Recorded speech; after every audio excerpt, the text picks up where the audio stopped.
This episode features some pretty tasty action, as well as an enormous amount of irrelevant war declarations.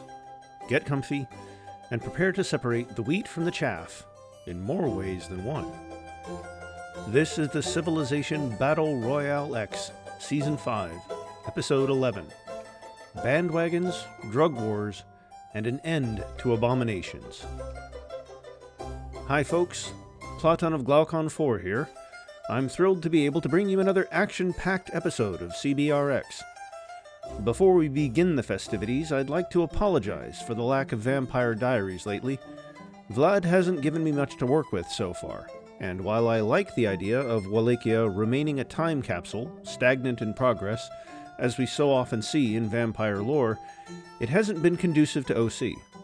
Let's hope this episode brings some plot advancement for Vlad, and all of our favorite despots.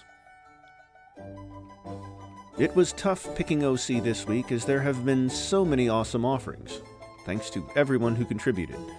First up, I'd be remiss if I didn't highlight Orange Chrissy's Church of the Cylinder 10, the North American Thunderdome. North America is by far one of the most entertaining theaters in this edition, and the characterization of our various contenders is on point. Second, we have JDT 1706's Know Your Europeans meme. I'm a sucker for a meme, and for Calvin and Hobbes, so apologies to anyone who drew something totally original. This one just got me in the comfort zone. As usual, thanks to everyone with the disposable income and generosity to keep this project running. It's a great undertaking that I'm proud to be a part of, so in the immortal words of Bob Geldof, for God's sake, just give us your f***ing money. I come into this season firmly behind Wasulu.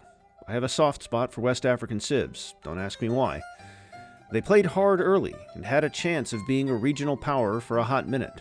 Then things went wrong. Ores moved into the area and did everything that they did, but better.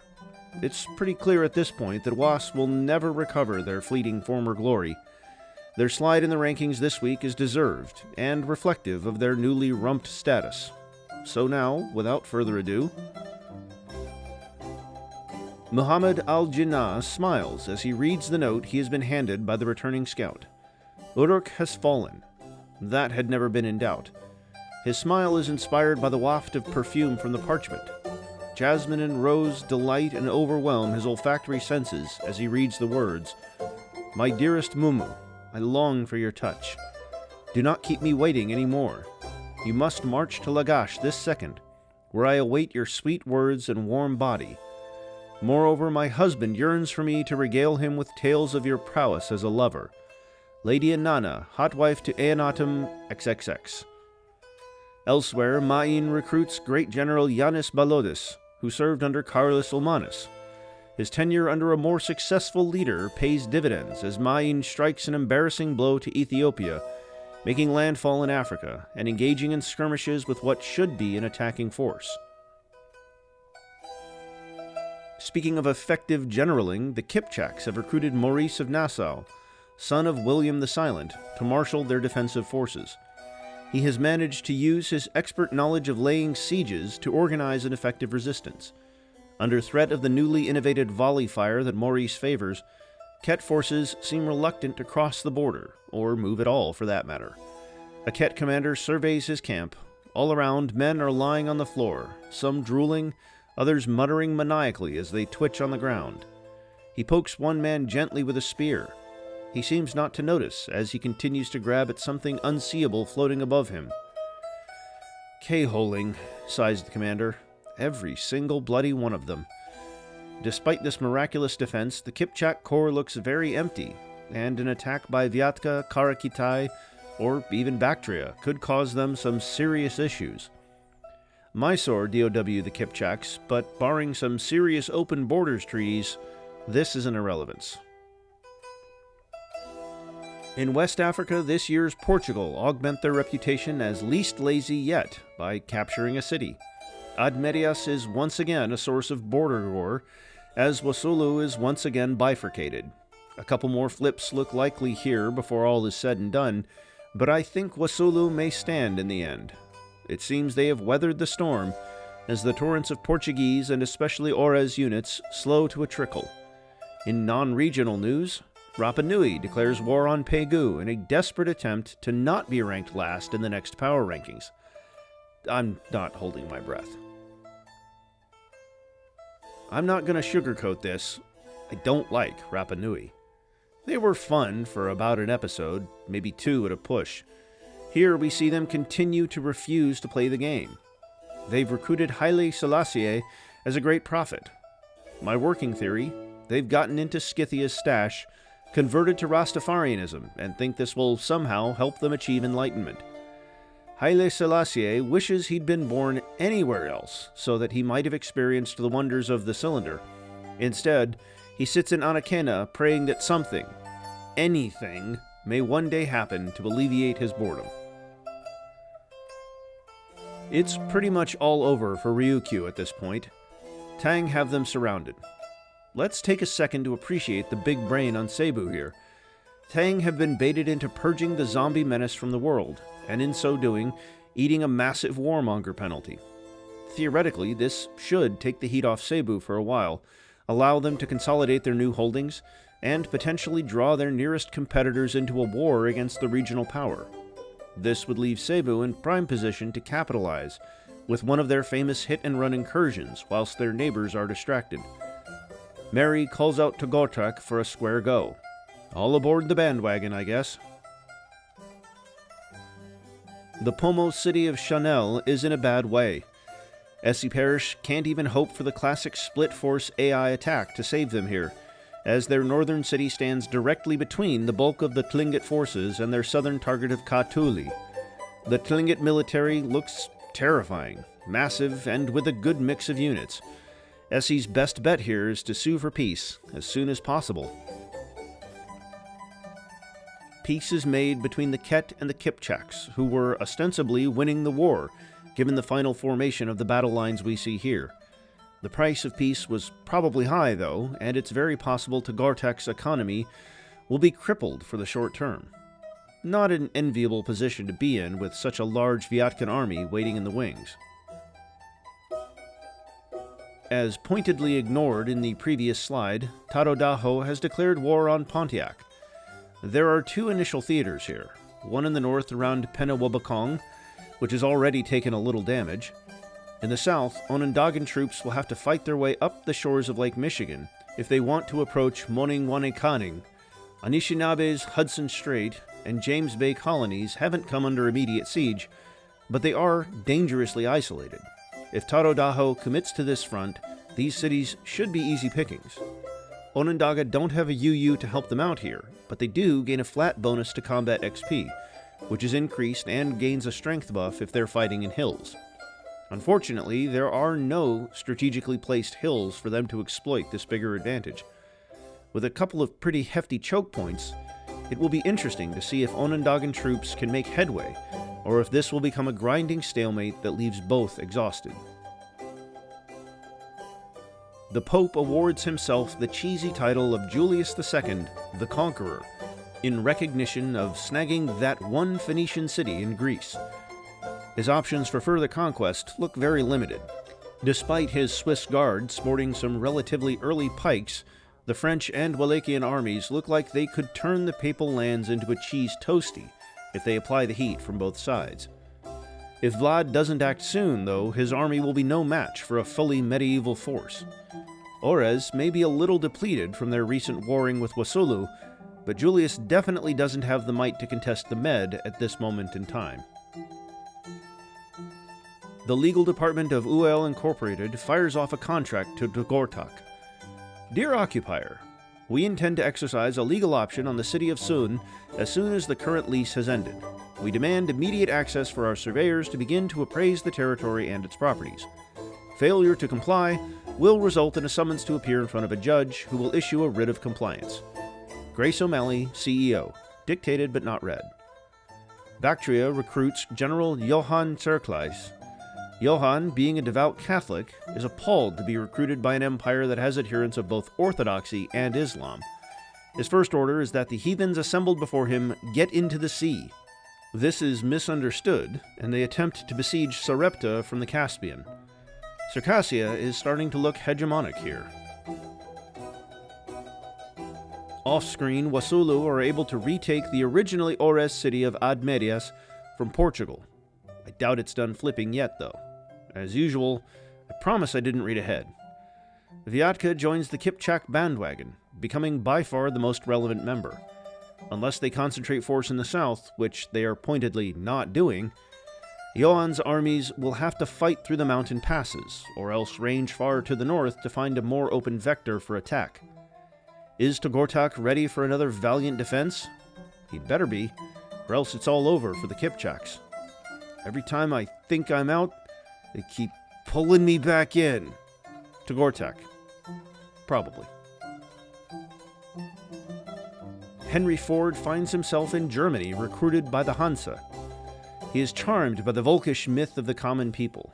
This better not awaken anything in him.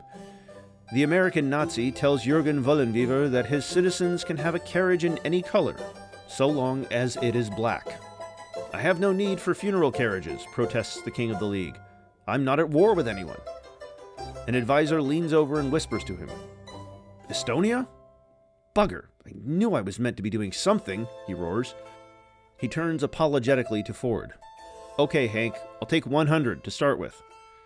Turn 147 is off to a grim start. Over to Asia for a shot of green Ukraine now. Yuri Hlushko's meager navy pulls off a daring capture of the E11 city of Tarang. Sorry, did I say daring? I meant boring.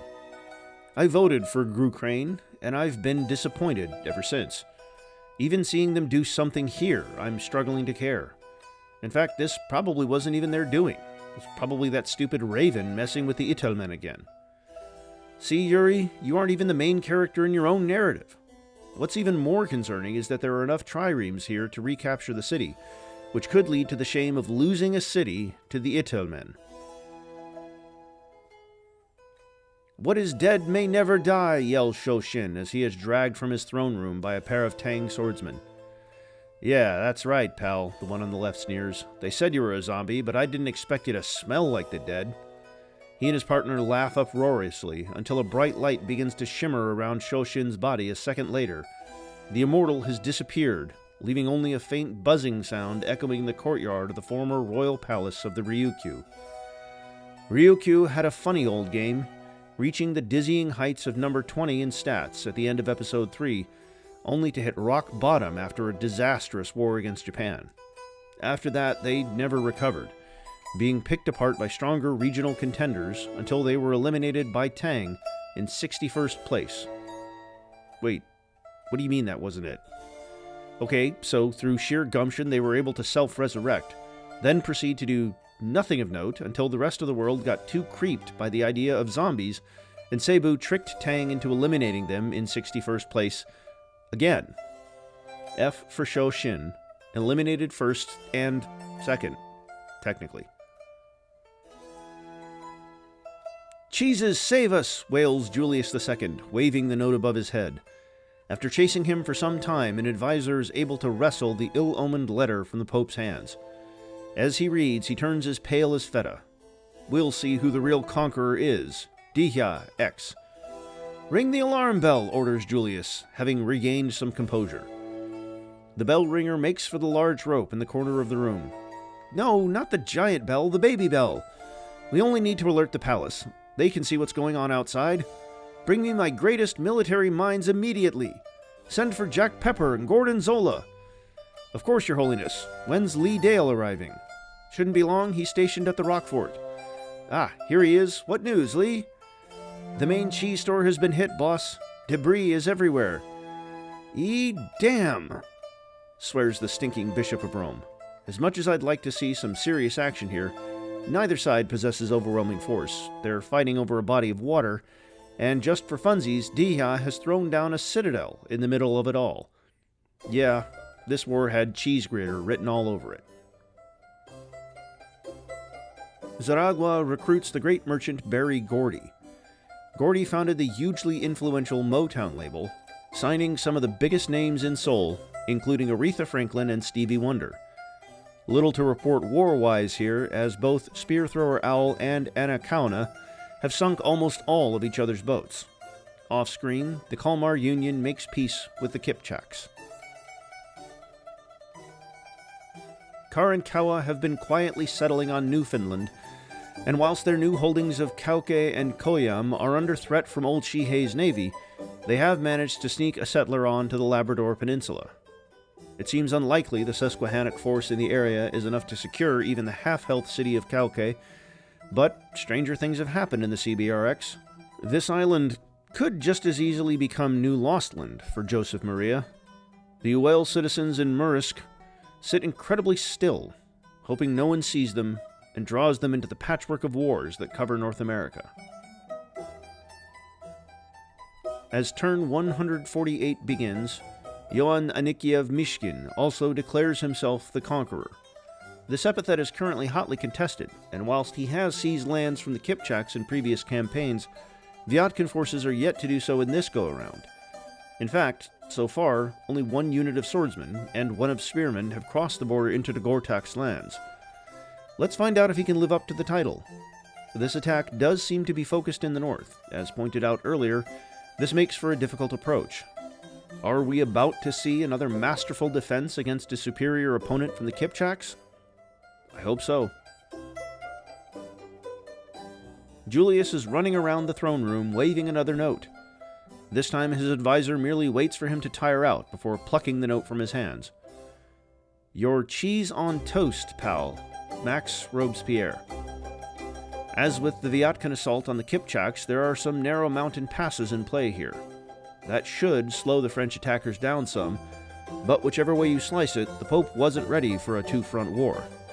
In the Med, things are progressing slowly, although at this early stage it appears that it's the stinking Bishop of Rome that has the lower melting point. Roran declares war on Green Ukraine. Ujilulu has neglected to move his forces to the correct side of his empire to mount an attack in this direction, but equally what manpower Yuri does possess is committed to the Itelmen front. Will this go anywhere? We'll have to wait and see. Jandamara decides that having lost his settlement on Bali to Langfang, and Galela back to the Ternate, that the next obvious move is an assault on the holdings of the only enemy that can't attack him, unless he moves his units into range of their city and its ranged defender. Come on, Banuba. You're a science leader. You're smarter than this. Chanel falls to the Tlingit, and Sheikh I orders his troops to continue south towards Katuli. If they are able to take this city, it will mark the first completely coastless city for the Tlingit Empire. If Sheikh realizes that the center of the map is viable, things might be about to get uncomfortable for all the North American civs. The northern part of the Pomo Corps looks pretty desolate. S.E. Parrish's best bet might be to write off anything north of Kadiu and hand over the remaining city without further loss of life. Jacob Marenga is a pretty chill guy. He's making peace with Wasulu, he didn't bother taking Kolonga Mazula's coastal cities, his cities are in no rush to explode in population.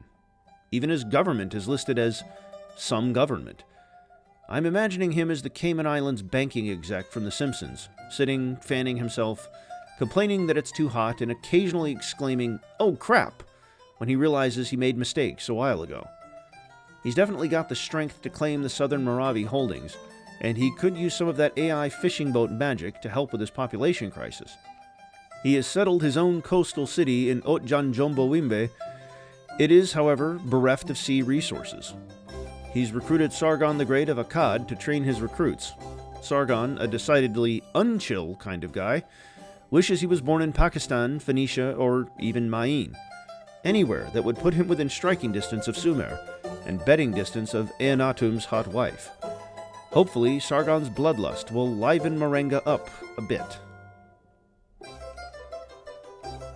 As 780 AD arrives, Zaragua celebrates the new decade by opening another wonder near their capital, Paro Taktsang. The Tiger's Nest is a monastery built high in a mountain. Legends tell of a flying tigress who transported its founder to the location, in this case a solitary mountain outside Yaguana, that now provides one faith and one culture. The monastery itself provides modest bonuses to the capital that do not synchronize with the luxuries found there. It also gives an engineer point, which I suppose is nice. Maybe they'll use it to get another wonder down the road. Just out of shot, Spear Thrower Owl sheds a tear. "I was going to build that," he says quietly. Ma'in are still doing a fine job holding off Ethiopia. They even have a settler out. This isn't a good look for Zara Yacob. Sure, it's a difficult angle of attack, and none of us are expecting miracles, but what are you trying to prove here? You're shouting into the void at the cost of hundreds of wasted hammers in production. This is humbling. At a time when the bloom is already off the rose, this hubris really isn't improving your international standing. Showing some degree of self-awareness, Zara makes peace with Venetia. Japan declares war on Green Ukraine. Like so many others, Toyotomi Hideyoshi has failed to do even the most basic preparation in terms of coherent battle lines, but in this case it probably won't matter. Yuri's armies must be up his sleeveys, because they aren't carpeting his empire. I count 11 land combat units in total, and not one of them in position to try and stop this new invasion force. Japan are fielding several of their unique unit, a pikeman that upgrades to a musket when capturing a city, and earns a promotion that gives courthouse effects when garrisoned in a conquered city. This war could be huge for Japan, as it presents an opportunity to secure a mainland empire, be the first civ on the cylinder to boast muskets, and their unique promotion means unhappiness shouldn't impede their progress as much as it does for most. The E11 have also recaptured terrain. That will show the Raven, I guess. Dihya is determined to destroy Samore Ture, even at the cost of her very last unit. Ore's forces have regrouped and are having another crack at driving Wasulu into the waves. Admedias would be in trouble, but there are no melee units nearby to effect a capture before all the bowmen are whittled down by the city's ranged attack. Ores just about have the numbers, but the fighting here seems fatigued. I'm not sure how much more progress is possible. Uruk now wears the chastity chains of Muhammad Ali Jinnah, as it is annexed into his empire of domination. The city could be recaptured. Unfortunately, most of the infantry are in the capital, enjoying the hospitality of Lady Anana, hot wife to Enatum, while he listens at the door. Much to the hilarity of Johann Cercles, Bactria's heathens continue to get in the sea, as they make little to no progress against Sarepta. To celebrate this minor victory, Hiram declares war on Pegu. Banuba is still attacking Cleon, as the Lanfang fleet arrives at their shores in earnest. Jandamara has lost access to all of his vacation spots, and Yarangi has taken a not insignificant amount of damage. A New South Wales naval detachment drifts, drunk and directionless, off the west coast. We'll call them the Rum Armada. Pomo's colonization of Hawaii continues, as they have another settler heading for Kauai. They've got a fairly decent defense force in situ, and whilst there are more foreign vessels in this shot, they belong to several similarly colored civs, so no one bunch looks too threatening to Essie Parish's supremacy in the area. We return to North America proper for another shot of the Anishinaabe versus Onondaga War. We can see that Tadodaho has expended a lot of their military for no material gain. The Hudson and James Bay cities now have higher defense values, making them less choice targets for what remains of the invasion force. It might be time to think about cutting losses soon. Itelmen and Maravi join the Pegu bandwagon. Easily done, as it's going nowhere, and slowly. If I can tell my Susquehannock from my Onondaga, Karankawa has some room to breathe here. They've sunk most of old Shihei's triremes, and managed to settle a city on Labrador. Joseph Maria and the Labrador Peninsula. What is this, a crossover episode? New year, same irrelevant wars being declared. Bangladesh, Yunnan, and even Pegu, sick of being the butt of everyone else's DOWs, all commence hostilities with Green Ukraine. By which I mean they send Yuri rude letters. This will come to nothing. The cheese grater war continues in the Med. Orez's reserves look healthier, but the stinking bishop isn't beaten yet, and holds the line both on sea and land, for now. Castel Gandolfo has either flipped off screen or starved. Bangladesh makes peace with Estonia to better focus their efforts on Ukraine. Ethiopia makes peace with Maravi to better focus their efforts on not being humiliated by Ma'in. Ha ha ha.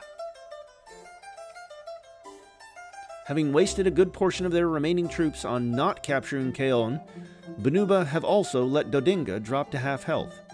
If this city falls, they are trapped on the mainland with John MacArthur for the foreseeable future. Given that Ternate can walk pikemen over from the relatively developed city of Soacio, this seems pretty likely. Is it just me, or does Corral look like the strongest civ in this snapshot? Their new settlement of Potao looks great, so long as no one tries to boil it, mash it, or stick it in a stew. Rapa Nui recruits another great person that could be doing literally anything if they had been born literally anywhere else. Instead, the talents of Akamatsu Mitsusuke are squandered, lending an unutilized minor combat buff to a spearman guarding an island Hotu Matua can't even be arsed to settle. Not much is known about the exploits of the samurai in our world, and it looks like it will stay that way. Pomo are able to settle the city of Koi. Tlingit triremes immediately attack the new settlement, but lack the force to effect regime change. The Japanese sailors in the area are interested in the idea of large areas of water devoted to Koi, although they have something different in mind. On the sub, our golden age comes to an end. What does this portend for the simulation? We can only pray the leaders don't start emulating Rapa Nui en masse. That truly would be a dark age for the CBRX. Bactria begins to embark elephants under the orders of Johann Cercles. The sheer weight of the elephants keeps sinking the boats, but thanks to AI UI spam, they have lots of elephants, and Cercles is adamant that if they can land just one or two of the heathen beasts in the city. Meanwhile, Demetrius Corps is looking mightily empty, and in this neck of the woods, that usually means we're about to see a whole bunch of head-slapping, nose-tweaking, and ear-pulling as the Three Stooges of the Steppe vie for an opportunity to get one up on each other. Circassia continues to look hegemonic, though their unit composition leaves something to be desired. The northeastern green Ukraine city of Nikolaevsk-Ussuriski is taking serious damage from a land army marching south from Hiroshima, keen to take advantage of their conquest-based bonuses. The E11 city of Kost is back in the yellow, but we can't discern if it is in real danger from this shot. Roran riders have reached Ukraine territory, and other than a great general replacement with no effective improved functionality between them and Iman, things are looking really bad for Yuri. A letter arrives in Lagash, postmarked from Pakistan. It reads, "Give me Kish, or the consequences will be dire. I am done playing games. Muhammad Ali Jinnah." "What's this?" inquires Enatum coyly. "He wants to kiss my hotwife? Better give him what he wants." Enatum turns red and conspicuously positions the letter in front of his crotch. "My king," an advisor implores, "that is not what the letter says. Are you sure?" "Silence!" declares Enatum. "I said give the man what he wants. There is no shame in it." This last more quietly, and then, "I'm going to my room now. No one disturb me for at least an hour." With that, the city of Kish is ceded to Pakistan. Elsewhere, a Kipchak UU is hanging out in the Seychelles. I love this. It's like having a bonus game of Where's Wally woven into the tapestry of each episode.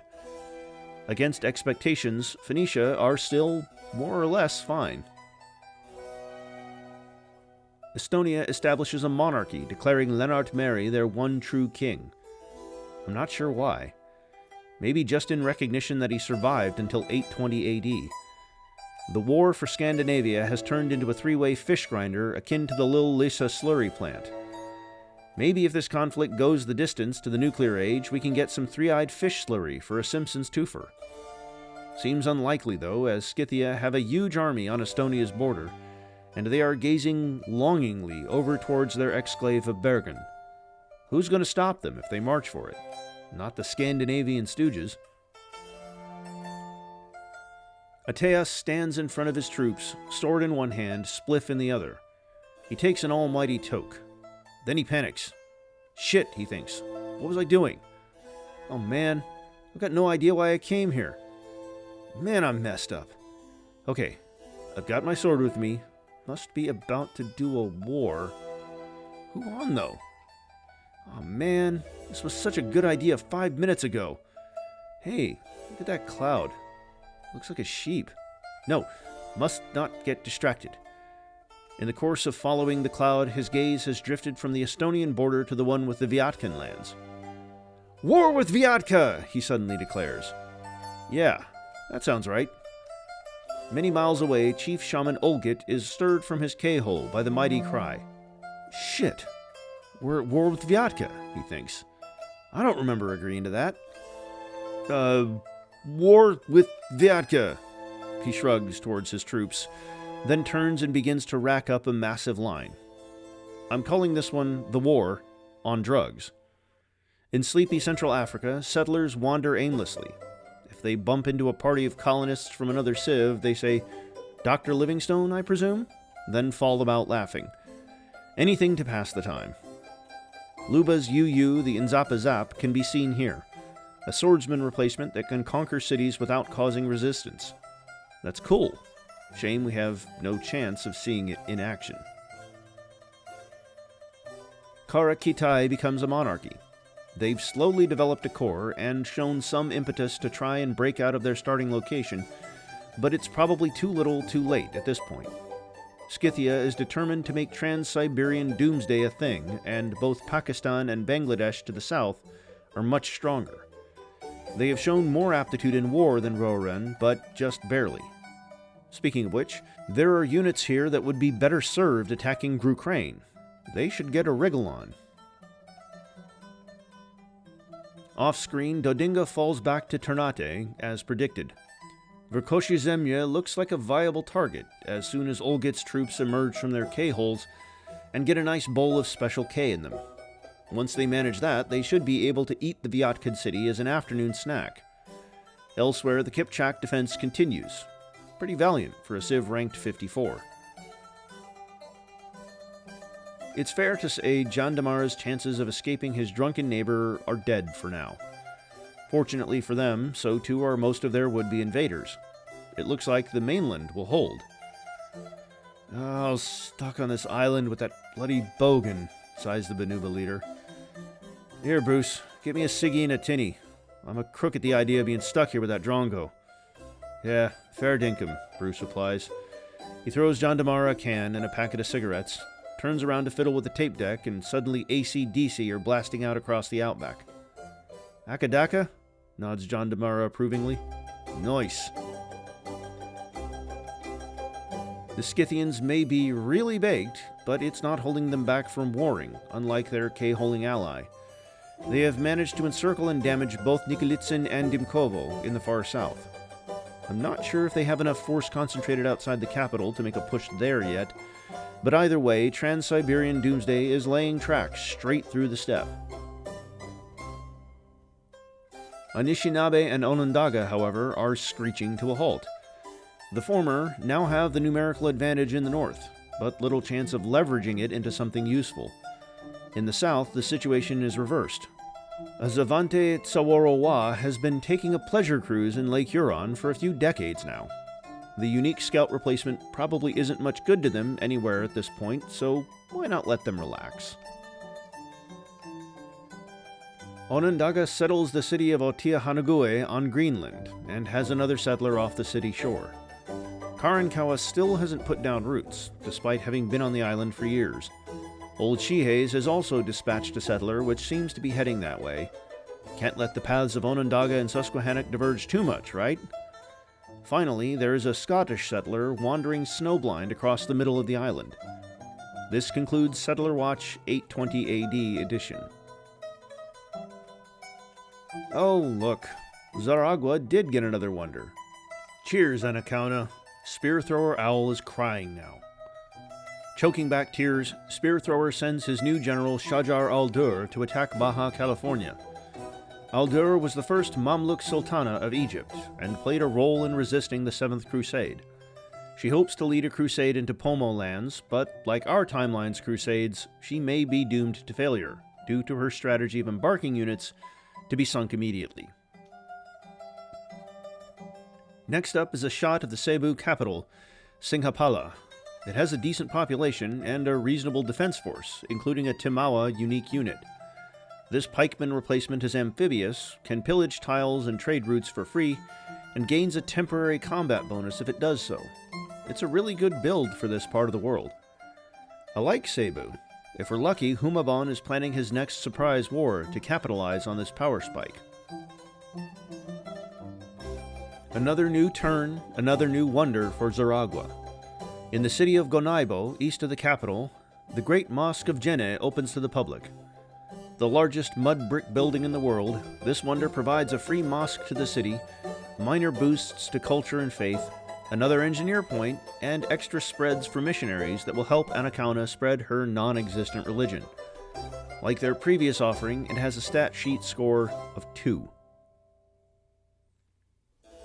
Scythia are one step closer to relieving Yoan of his southern holdings. Ket forces still haven't showed up. This reminds me of one time when I went to a punk festival as a teenager. We opened up an abandoned B&B as a squat to stay in for the weekend, not realizing it was a crack house. The second day of the festival, the dealers turned up, beat some people up, and tried to kick us out. It took about 12 hours to resolve, during which there was a standoff between the dealers, the punks, and the local police, which was suitably rowdy. During this time, several people were K-holing in the front room of the B&B, oblivious to the whole situation. This is like that, except not as funny. Oglet looks up long enough to declare peace with Phoenicia, after realizing he can't astral project his army into the Middle East.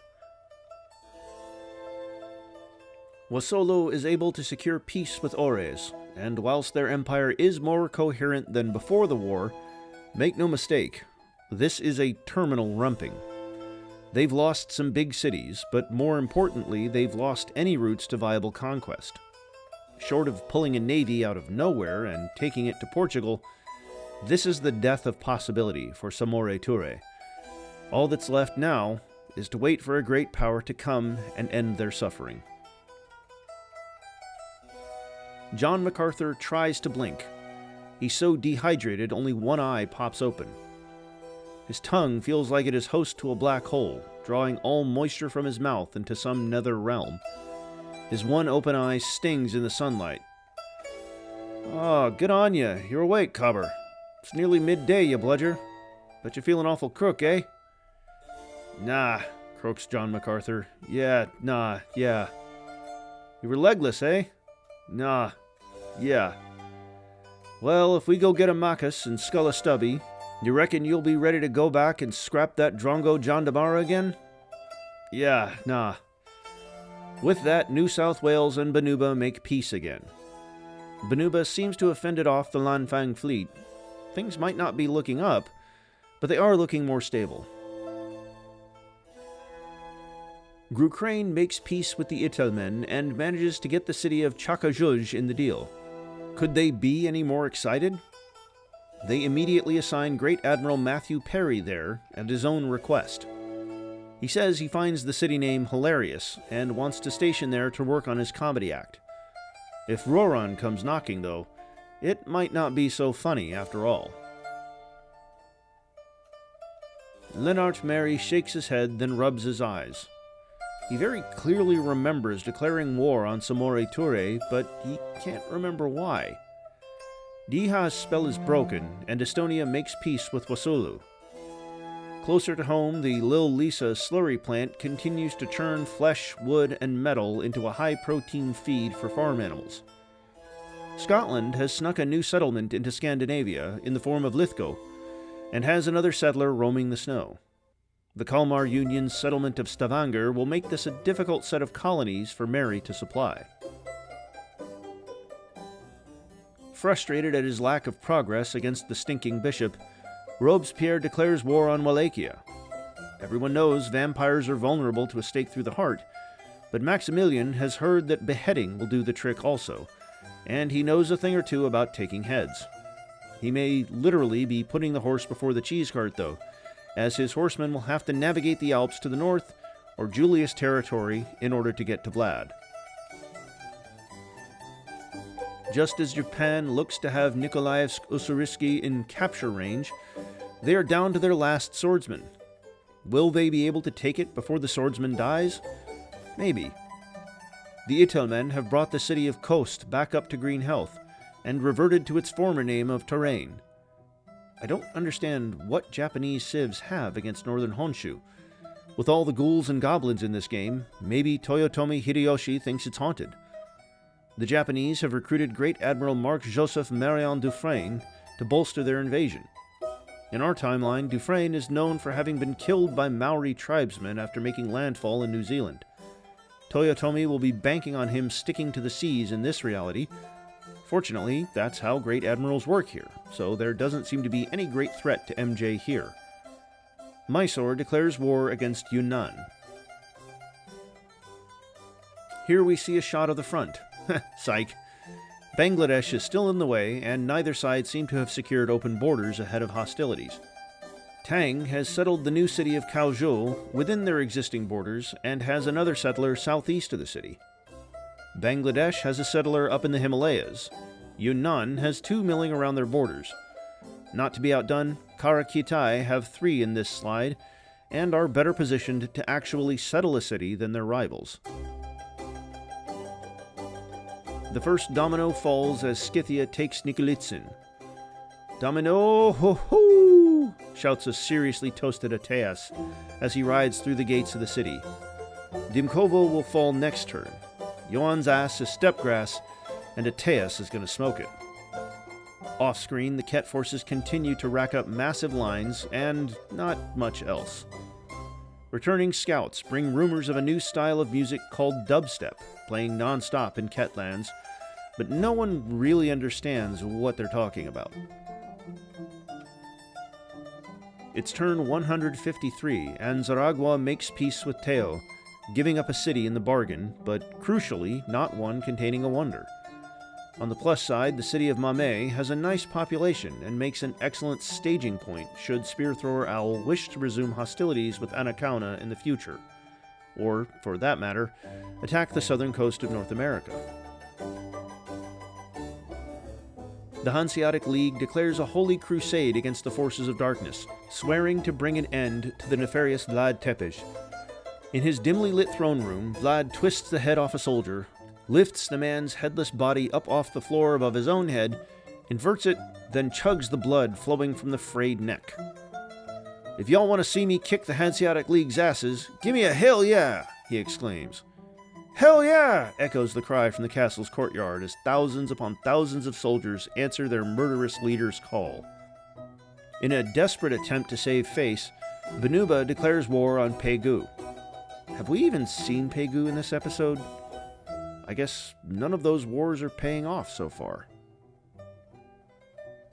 Hyksos and Phoenicia jump on the World War V bandwagon, although this may be a really bad move on the part of Hiram, as most of Wallachia's famously enormous army is near the border with Sidon.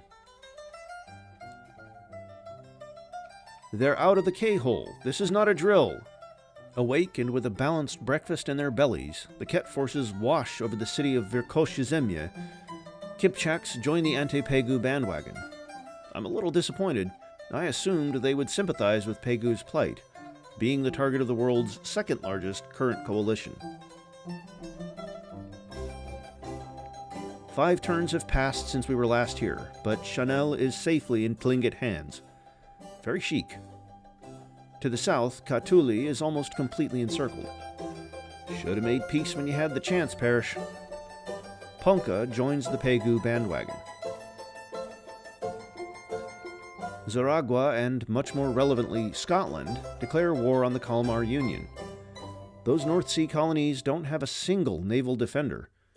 Surely Mary will make short work of them? Corral declares war on Karankawa, just to be different. Amina makes peace with Samori Toure in a war I forgot was happening. Seriously, both sides have been pictured loads here, and I didn't even notice. Zazao hit a power spike soonish. They have a unique knight that has a reduced penalty against cities, and synchronizes with their unique ability to boost general production, XP, and military tech. If they bide their time, they may be able to finish off Wasulu, gaining a few cities, but more importantly, access to fresh meat, such as Portugal. We finally cut to Ethiopia for their new wonder. Another with a score of 2 on the stat sheet. The churches of Lalibela, built by the correct civ and in the correct place, give or take. Unfortunately, the wonder's effects don't synchronize as nicely as the lore. Ethiopia gains +3 faith and +1 great artist point. They give +1 faith to all specialists. This could boost Zaria Kob's ability to purchase the Pasejet religious building Daoguans, which provide +2 faith, science, and +5% culture. A nice bonus, but it won't win them the game. The Seychelles wonder isn't much better. Dome of the Rock grants +3 happiness and a profit to spread their non-existent religion. Dome of the Rock also scores 2 on the stat sheet. So many irrelevant war declarations here. Circassia versus Pegu. Bjarmians join World War V. Cebu versus Pegu. Circassia versus Yunnan. Bactria versus Pegu. Cebu versus Pomo might have legs if Humabon can upgrade his fleet soon and sail for Hawaii, but right now it's relatively irrelevant. Yeah, I didn't miss the one relevant deck in there, I just assumed we'd cut to it now. Circassia becomes the senior partner in the coalition of light that has begun to wage World War 5V? Ismail Berzeg will be looking to paint the Black Sea in a different shade of green. And vampire blood. Plenty of vampire blood. Portugal slips a trireme into Admedius. Both sides look exhausted. I know I am. Even so, this may not be over yet. Ma'in and Mysore get in on the Pegu hate. Pakistan joins in on the Kipchak hate. New South Wales declares war on the Pomo. Is a new coalition forming that could actually be relevant at some point in the not-too-distant future? I sure hope so.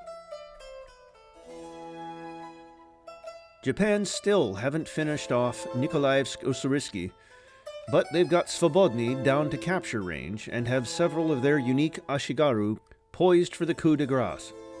If they snag a musketman in the deal, Grucrane will not be able to stand against them. The musketman has a base combat strength of 24, nearly as high as Grucrane's capital.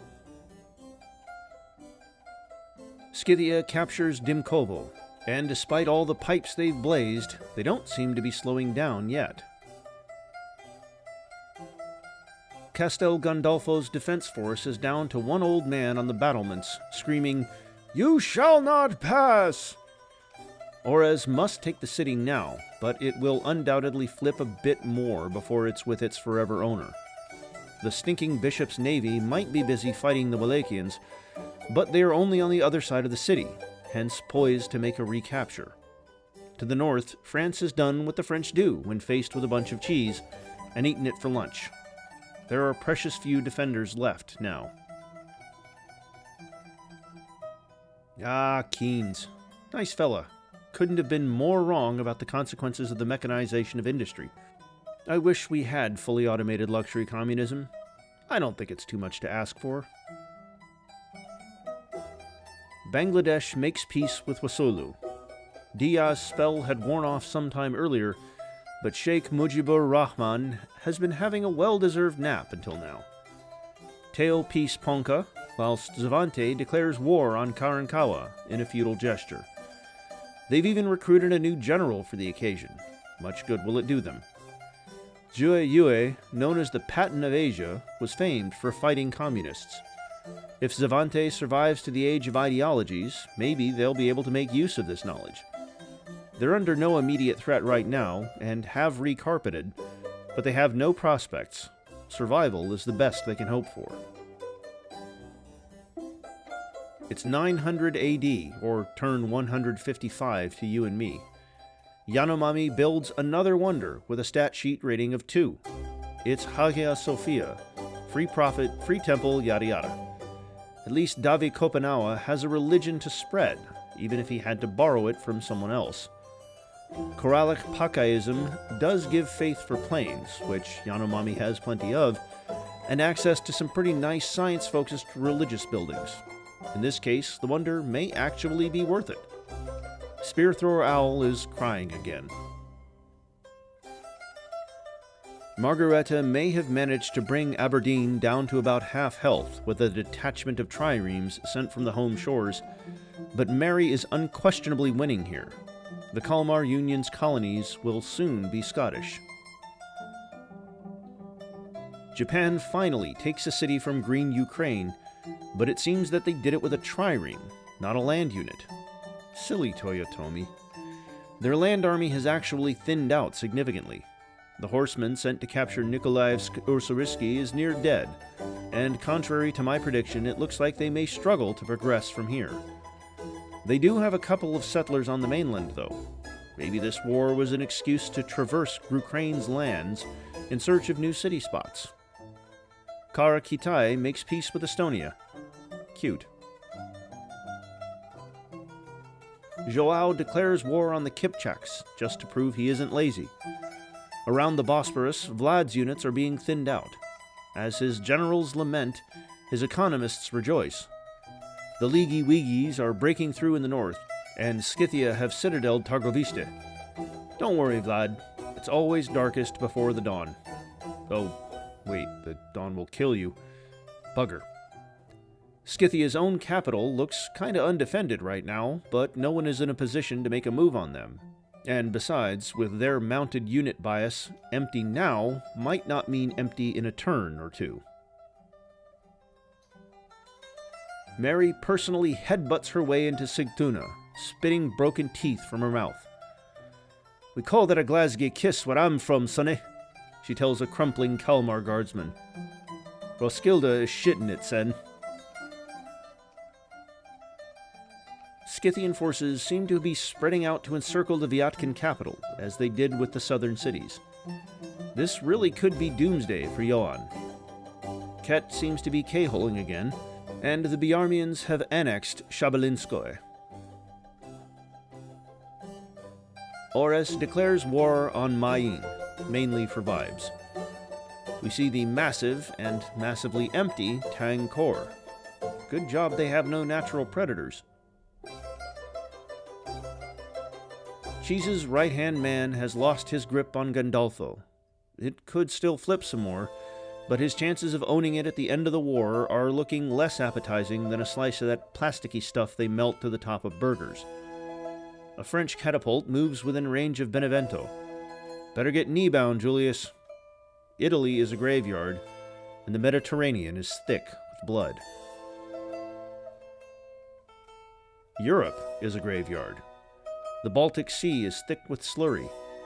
Still, the Hanseatic League half-arsedly harass Tren Inn. Really drives home the futility of war, eh? Old Shiheis captures Kwowan, somewhat boxing in his old rival Tarodaho. Good for him. Joseph Maria doesn't have anything like enough power in the area to take it back, so I guess this is status Kwowan. Canada is a graveyard. The North Atlantic is thick with blood. Away from all that hard death, we are treated to signs of life. One of, if not the most populous cities on the cylinder, the Seychelles capital of Victoria. I'm not sure what it's done to earn this highlight, other than be large, but well done, I guess. Grandanse Mahe looks kinda new. Maybe that's it. Wasolo retakes Admedias. Can that one Portuguese trireme flip it again? Maybe. North Africa is a graveyard. The Atlantic is thick with blood. Wasolo's campaign season may be winding down, but that doesn't stop them producing a new general. Thutmosis III was perhaps Egypt's greatest warrior pharaoh. With what he has to work with here, he'd be lucky to conquer this world's Egypt, let alone someone noteworthy. To mark the end of the episode, Ethiopia completes construction of Kandariya Mahadeva Temple. This grants 3 production per religion present in the city. This wonder has a stat sheet score of 3, so I assume that's in every city, not just the one with the wonder. Even so, Africa only really has 1 religion, so it's not a major boost. And on that slightly anticlimactic note, I must bid you adieu.